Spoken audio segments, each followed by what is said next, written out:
What's up mga kuys? Ngayon nga pala yung order tayo ng laing sa buko.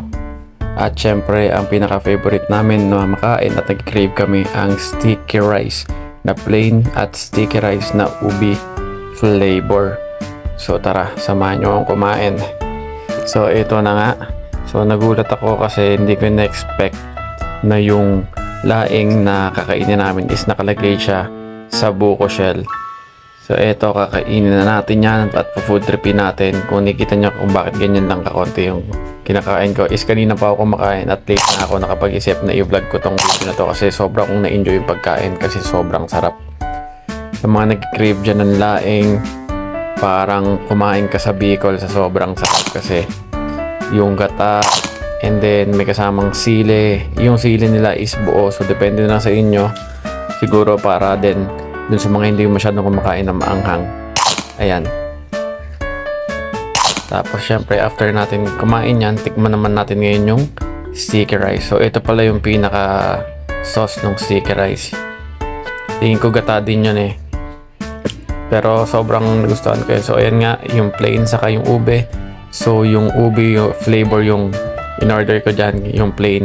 Syempre dun sa partner ko yun.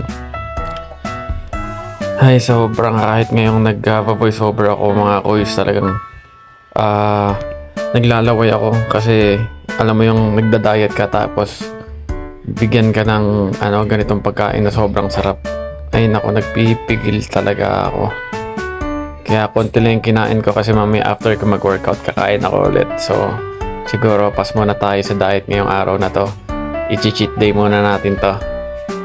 Ikaw ba naman bigyan ng ganyan? Ginawa naman mangga plus yung sticky rice plus yung solid na sauce na sila mismo yung may gawa. Ay talaga namang napakasarap. Ayan.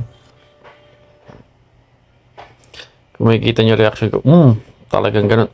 Nagulat ako eh kasi shit. Sa mga nag-crave dyan, hindi nyo na kailangan pumunta ng Thailand para makakain ng masarap na sticky rice. Dito lang sa Pilipinas matitikman mo na.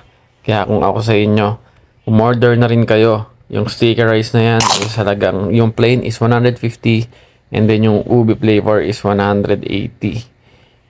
Kaya kung ako sa inyo, subukan nyo na. Tara! PM nyo lang si Rain o Teza. Gusto umorder nito guys. Panalo.